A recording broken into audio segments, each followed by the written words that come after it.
Hello aspirants. तो आज के वीडियो में हम लोग कंप्यूटर सेक्शन के कुछ इंपॉर्टेंट क्वेश्चंस डिस्कस करेंगे जो कि आपके आने वाले जेईई एग्जाम में हेल्पफुल रहेंगे। तो स्टार्ट करते हैं फर्स्ट क्वेश्चन से। Teletypewriter terminal is an example of.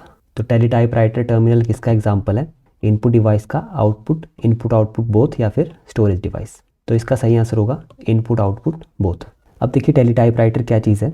इसमें टाइपराइटर की तरह दो यूनिट यूज़ की जाती हैं, एक सेंडिंग एंड पे, एक रिसीविंग एंड पे, और दोनों डिवाइसेस के साथ एक कीबोर्ड लगा होता है, एक प्रिंटर लगा होता है। तो जो चीज़ आप इस वाले टेली टाइपराइटर पे टाइप करना स्टार्ट करेंगे वही चीज़ जो है यहाँ पे प्रिंट होना स्टार्ट हो जाएगी। तो इस तरह के डिवाइस को कहा जाता है टेली टाइपराइटर। और ये जो मैसेज एक जगह से दूसरी जगह सेंड किया जाता है, तो इस पर्पज़ के लिए हम यूज़ करते हैं एक ट्रांसमीटर जो कि रेडियो वेव्स को ट्रांसमिट करता है एक जगह से दूसरी जगह पे। तो क्योंकि टेली टाइपराइटर में हम टाइपिंग भी कर रहे हैं और प्रिंटिंग भी कर रहे हैं, इसलिए इसे इनपुट डिवाइस भी कहा जाएगा और आउटपुट डिवाइस भी कहा जाएगा। नेक्स्ट क्वेश्चन देखिए, how many bits are used for fractional part in IEEE floating point single precision representation. तो IEEE सिंगल प्रिसीजन रिप्रेजेंटेशन में फ्रैक्शनल पार्ट में कितनी बिट्स यूज की जाती हैं? तो इसका राइट आंसर होगा ऑप्शन सी 23। अब देखिए ये फ्लोटिंग पॉइंट नंबर्स कहाँ पे यूज किए जाते हैं? जहाँ पे वैल्यू आपके पास या तो बहुत बड़ी हो या फिर बहुत छोटी हो, जैसे 10⁻22 या फिर 10⁻−15। इसे साइंटिफिक रिप्रेजेंटेशन कहा जाता है। और इसी तरह की रिप्रेजेंटेशन जब हम बाइनरी में करते हैं तो उसे फ्लोटिंग पॉइंट रिप्रेजेंटेशन कहते हैं। तो फ्लोटिंग पॉइंट रिप्रेजेंटेशन में बेसिकली 3 पार्ट रहेंगे। एक होता है साइन ऑफ मैंटिसा, दूसरा होता है बाइस्ड एक्सपोनेंट और तीसरा होता है मैंटिसा। तो हमारे पास 2 टाइप के फ्लोटिंग पॉइंट स्टैंडर्ड्स होते हैं, एक होता है 32 बिट और एक होता है 64 बिट। तो 32 बिट यानी कि सिंगल प्रिसीजन रिप्रेजेंटेशन में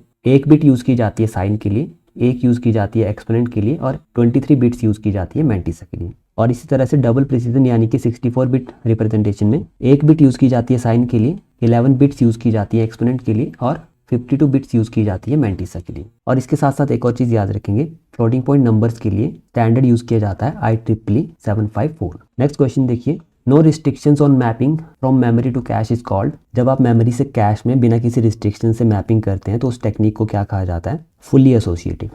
अब जब यहाँ पे मेमोरी वर्ड यूज़ किया जाता है तो इसका मतलब है मेन मेमोरी यानी कि रैम।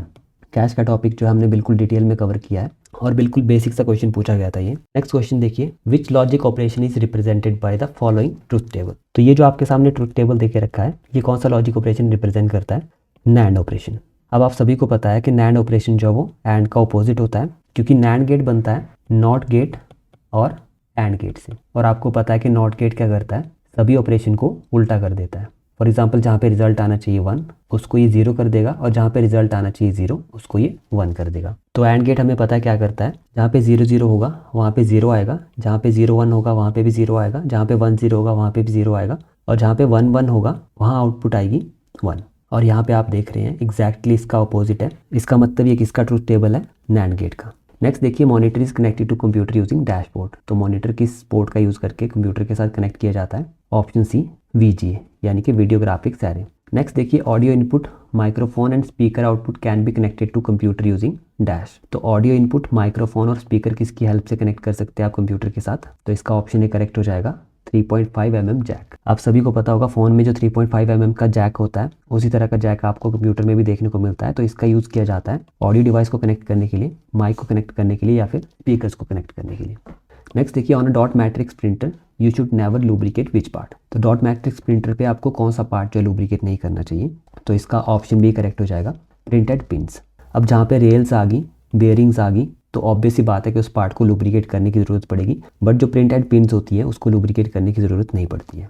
नेक्स्ट देखिए, dash is the term use to refer to the process of 2 modems establishing communication with each other. तो जब 2 मॉडम एक दूसरे के साथ कम्युनिकेशन एस्टैब्लिश करते हैं उस टर्म को क्या कहा जाएगा? Option B handshaking. ये सभी चीज़ें हमने रेगुलर बैचेस में भी कवर की हैं और अभी जो हमने रिसेंटली क्रैश कोर्स स्टार्ट किया है उसमें भी कवर करेंगे। तो अगर आप ये क्रैश कोर्स ज्वाइन करना चाहते हैं तो मैं थोड़ी सी इन्फॉर्मेशन दे देता हूँ आपको कि किस तरह से ज्वाइन करना है।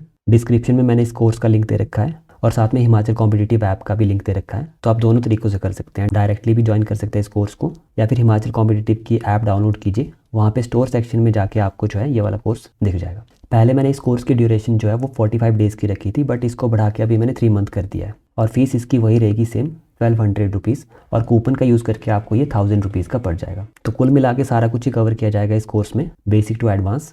इसके अलावा डेली लाइव क्लासेस रहेंगी यहाँ पे, और लाइव के साथ साथ ये सारी क्लासेस जो है रिकॉर्डेड में भी ऑलरेडी अवेलेबल है। तो रिकॉर्डेड क्लासेस का जो कंटेंट है इसकी ओवरऑल ड्यूरेशन लगभग 130 आवर्स प्लस रहेगी। और बाकी इसके अलावा लाइव क्लासेस में भी हम MCQ प्रैक्टिस और थ्योरी सेक्शन जो है कवर करने वाले हैं। बाकी लाइव क्लासेस में थ्योरी सेक्शन पे थोड़ा कम जोर दिया जाएगा और क्वेश्चन प्रैक्टिस पे ज़्यादा जोर दिया जाएगा। बाकी इसके अलावा किसी भी टॉपिक पे अगर आपको दिक्कत आती है तो आप 1 to 1 जो है मेरे साथ डिस्कस कर सकते हैं। बाकी इसके अलावा इस कोर्स में आपको फुल लेंथ और चैप्टर वाइज टेस्ट दोनों मिलेंगे, और साथ में नोट्स की PDF भी इस कोर्स में अवेलेबल रहेगी। तो कुल मिला के अगर मैं कहूँ तो कंप्यूटर सेक्शन के लिए आपको इस कोर्स के अलावा और कोई रिसोर्सेज फॉलो करने की ज़रूरत नहीं पड़ेगी। इसी कोर्स में ऑलमोस्ट सारा कंप्यूटर सेक्शन आपका कवर हो जाएगा JOIT के लिए। तो इतना सब कुछ आपको मिल रहा है सिर्फ 1200 रुपीज़ में। अगर अभी ज्वाइन करते हैं तो 1000 रुपीज़ में ये कोर्स आपको पड़ जाएगा। कूपन कोड वहीं पे अवेलेबल है। 10th Jan से पहले आप जो है उस कूपन कोड को रिडीम कर सकते हैं 200 रुपीज़ का डिस्काउंट लेने के लिए। इसके बाद नेक्स्ट क्वेश्चन देखिए, external dial-up modem can be connected to a computer using dashboard. तो एक्सटर्नल डायल-अप मॉडेम किस पोर्ट का यूज़ करके आप कनेक्ट कर सकते हैं कंप्यूटर के साथ? इसका सही आंसर होगा ऑप्शन ए RS-232/सीरियल पोर्ट। तो RS-232 को सीरियल पोर्ट भी कहा जाता है या फिर इसको कम्युनिकेशन पोर्ट भी कहा जाता है, और इसका यूज़ किया जाता है डायल-अप मॉडेम को कनेक्ट करने के लिए। नेक्स्ट क्वेश्चन देखिए, the first computer mouse is built by. तो पहला कंप्यूटर माउस किसने बिल्ड किया था? इजी सा क्वेश्चन है, option A Douglas Engelbart. Next question देखिए, which port can also be use to connect 2 computers to transmit files. तो इनमें से कौन सा पोर्ट यूज करके आप 2 कंप्यूटर को कनेक्ट कर सकते हैं? Option D FireWire port. Next देखिए, which of the following is the fastest bus in computer. इनमें से कौन सी बस जो है सबसे फास्ट होती है कंप्यूटर में? AGP, ISA सिस्टम या फिर PCI। तो इसका सही आंसर होगा ऑप्शन सी सिस्टम बस। तो यहाँ पे डायग्राम आपको दिख रहा होगा, इसमें रेड वाली जो है ये सिस्टम बस है, ये सबसे फास्ट होती है। फिर इसके बाद नेक्स्ट आती है AGP बस जो सेकंड फास्टेस्ट होती है। फिर नेक्स्ट आती है PCI बस, और लास्ट में आती है ISA बस जो कि इन सब में स्लोएस्ट होती है। नेक्स्ट क्वेश्चन देखिए, how many bytes are there in 1 maybe bite.